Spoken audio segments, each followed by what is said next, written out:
شروع اللہ کا نام لے کر جو بڑا مہربان نہایت رحم والا ہے۔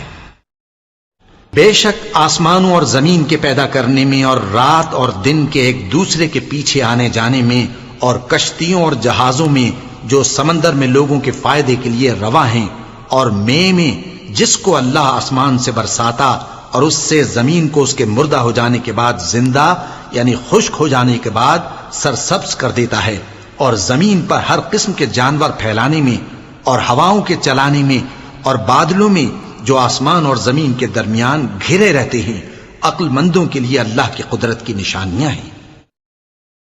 اور بعض لوگ ایسے ہیں جو غیر اللہ کو اللہ کا شریک بناتے اور ان سے اللہ کی سی محبت کرتے ہیں، لیکن جو ایمان والے ہیں وہ تو اللہ ہی کے سب سے زیادہ دوست دار ہیں۔ اور اے کاش ظالم لوگ جو بات عذاب کے وقت دیکھیں گے اب دیکھ لیتے کہ سب طرح کی طاقت اللہ ہی کو ہے، اور یہ کہ اللہ سخت عذاب کرنے والا ہے۔ اس دن کفر کے پیشوا اپنے پیروں سے بیزاری ظاہر کریں گے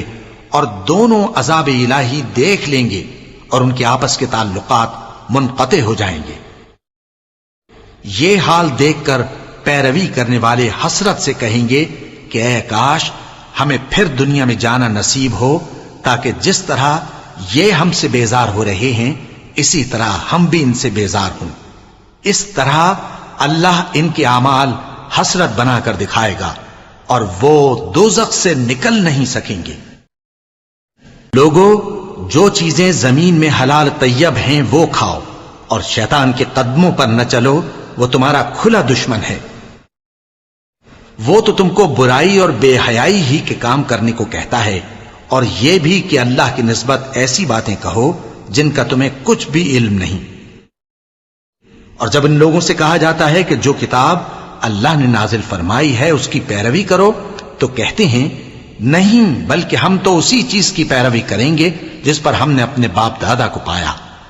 بھلا اگرچہ ان کے باپ دادا نہ کچھ سمجھتے ہوں اور نہ سیدھے رستے پر ہوں، تب بھی وہ انہی کی تقلید کیے جائیں گے۔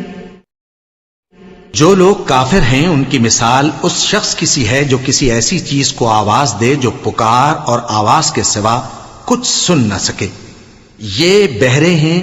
گونگے ہیں، اندھے ہیں کہ کچھ سمجھ ہی نہیں سکتے۔